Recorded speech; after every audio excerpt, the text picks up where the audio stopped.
Ravi de vous retrouver pour ce premier rendez-vous d'information francophone sur Al-Oula.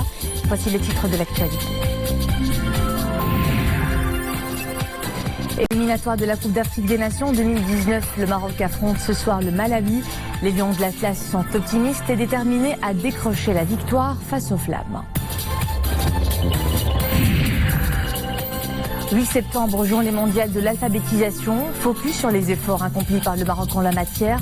Le pays affiche une ambition, réduire le taux d'analphabétisme à moins de 10% à l'horizon 2026. Virée à Ifrane au cœur d'une vie de création, celle de l'ébéniste Fatem Zahra, une jeune Frévi qui ne jure que par le bois et l'en fait des objets qui ont de quoi égayer votre quotidien.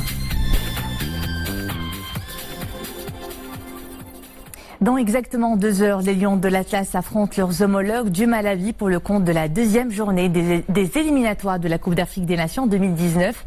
Les hommes d'Hervé Renard n'auront Dieu que pour la victoire après la défaite à Yaoundé contre le Cameroun lors du match comptant pour la première journée sur le score de 1-0.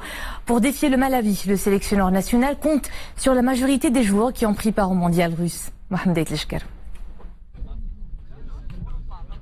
Une première grande précision sur la composition de cette sélection nationale. Elle est homogène, avec des joueurs, bien que c'est le début de saison, qui ont déjà des matchs dans leurs jambes, à quelques exceptions près quand même, et non des moindres. Boussoufa, il est là parce qu'il mérite d'être là.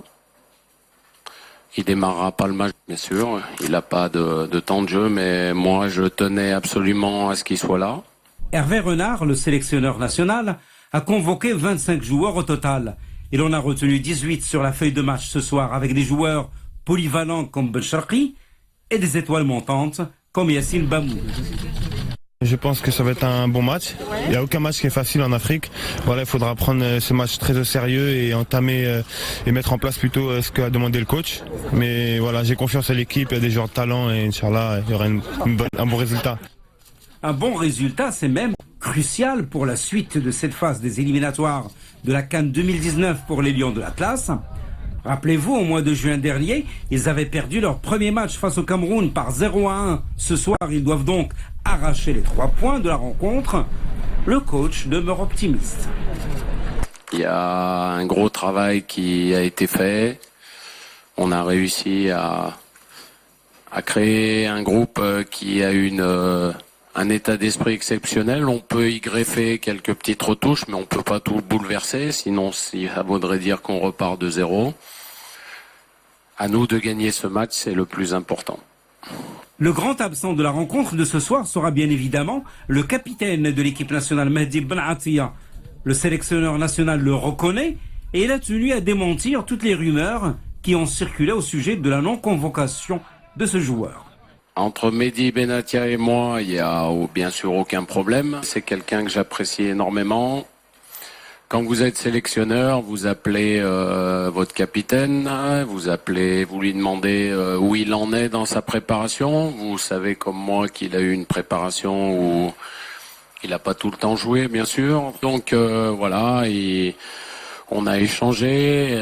Il m'a dit, moi je préfère ne pas venir pour l'instant, on verra après à l'avenir. Là, je répète pour résumer, la décision, elle est faite et prise en collaboration avec Mehdi. Pour les qualifications de la CAN 2019, le Maroc joue dans le groupe B à côté du Malawi, des Comores et du Cameroun. 24 rencontres des éliminatoires de la CAN 2019 sont à l'affiche ce week-end à travers toute l'Afrique. Pour rappel, le match est à 21h au stade Mohamed V à Casablanca et vous pouvez le suivre en direct sur Al-Oula. C'est ce samedi 8 septembre que la journée mondiale de l'alphabétisation est célébrée. L'occasion de revenir sur les progrès réalisés en matière de lutte contre l'analphabétisme au Maroc. Le royaume a parcouru un long chemin. Le taux d'analphabétisme est de moins de 32%, soit près de 9 millions d'analphabètes. Le pays se fixe l'objectif de réduire ce taux à moins de 10% à l'horizon 2026. Retour à Mohamed Aitleshker. En langage des chiffres, les données les plus plausibles restent celles issues du recensement général de la population et de l'habitat de 2014. Le taux d'analphabétisme est passé en 10 ans de 4 personnes sur 10 en 2004 à 3 personnes sur 10 en 2014, il y a donc 4 ans. Aujourd'hui, il devrait se situer aux environs de 2,3 personnes sur 10, soit quelques 23% de la population totale en moyenne. L'analphabétisme demeure cependant plus accentué au sein de la population féminine et rurale. Le taux d'analphabétisme était en 2014 de 41,9% pour la population féminine, 22,1% pour la population masculine, 47,7% pour la population rurale et 22,2% pour la population urbaine. Des données de 2014. La baisse de l'analphabétisme au Maroc est très palpable chez les jeunes de moins de 25 ans. Pour les populations des 15-24 ans, le taux d'analphabétisme se situerait aujourd'hui autour de 10%. Ce taux d'analphabétisme pour les populations des 10-14 ans est de 3,7% au lieu de 36% en 1994, soit une baisse de plus de 30 points. Le temps chaud toujours au programme sur la majeure partie du pays, mais il est pluvieux dans certaines provinces. Des averses orageuses localement fortes intéressent ce week-end Taourit, Jarada, Gersif, Boulmen, Teza, Midelt, mais aussi Khnifra, Husseima, Nador, Berkane et Driouche.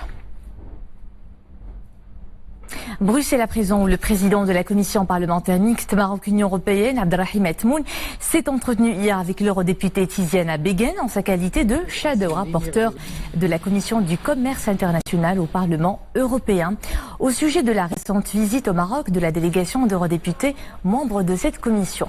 Une visite qui a permis de constater sur le terrain les retombées et les bénéfices de l'accord de pêche et son protocole d'application pour les populations locales des zones concernées dans le respect des principes de gestion durable des ressources halieutiques et d'équité.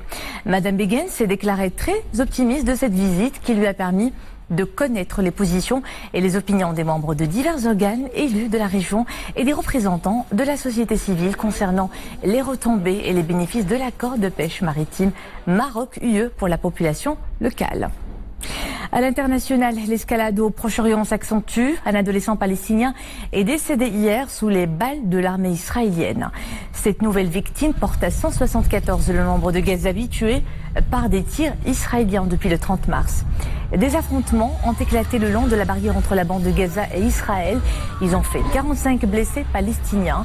Et sur un autre front, l'armée israélienne a indiqué avoir mené des raids aériens contre 2 postes d'observation du Hamas dans le nord et le sud de l'enclave palestinienne. Idlib sous les bombardements, l'aviation syrienne largue des barils d'explosifs sur plusieurs localités du sud et du sud-est de la province. La Russie a également mené les raids aériens les plus intenses depuis un mois contre cette ultime bastion rebelle dans la Syrie en guerre. Près de 60 frappes aériennes ont été conduites au cours des 3 dernières heures, tuant au moins 4 civils dont 2 enfants. Et selon l'ONU, une offensive contre Idlib pourrait faire jusqu'à 800 000 déplacés et provoquer une catastrophe humanitaire. Recrudescence des violences également à Bassora. Les responsables irakiens de la sécurité ont imposé un couvre-feu depuis hier soir sur l'ensemble de la grande ville du sud où de violentes manifestations ont eu lieu ces dernières heures. Des centaines d'Irakiens en colère poursuivent leurs rassemblements antigouvernementaux.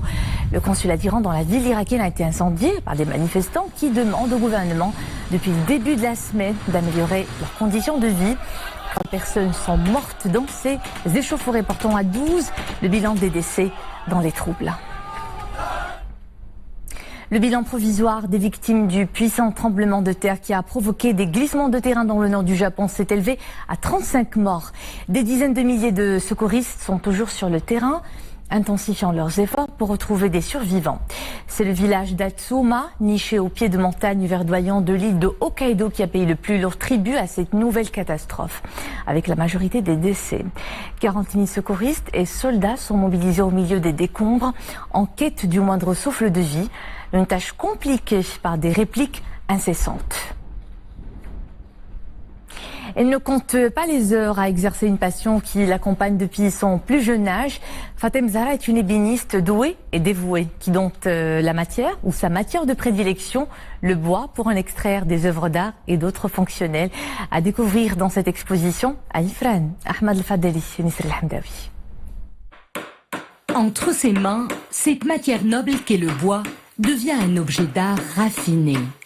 Fatem Zahra le travaille avec dextérité, minutie et surtout beaucoup de patience, car elle est une grande passionnée de sculpture sur bois. J'ai un attachement viscéral au bois.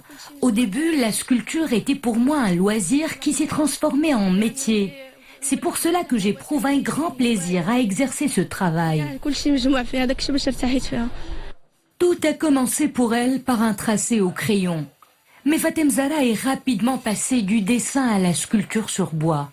Normal, la jeune ébéniste est native du Moyen Atlas, une région connue et appréciée pour son bois de cèdre.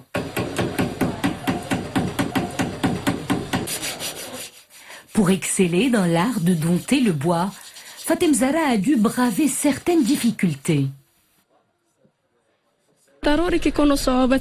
Normal de rencontrer des difficultés dans ce domaine. C'est un métier d'homme, il faut l'avouer. Travailler le bois est une tâche éprouvante pour la femme. Mais moi, j'ai décidé de contourner toutes ces difficultés et de persévérer. Le travail demande beaucoup de force et d'énergie. Et j'arrive quand même à tenir le coup. Aujourd'hui, la jeune ébéniste commence petit à petit à sortir de son atelier à Sofrou, en participant à de grandes expositions à Ifrane, histoire de mettre en valeur son univers artistique qui fleure bon le bois d'abricotier, d'olivier et de noyer. Voilà donc pour l'essentiel de l'actualité de ce samedi. L'info est de retour à 20h cette fois-ci, exceptionnellement en raison de la retransmission en direct du match Maroc-Malawi à 21h. Passez une agréable soirée.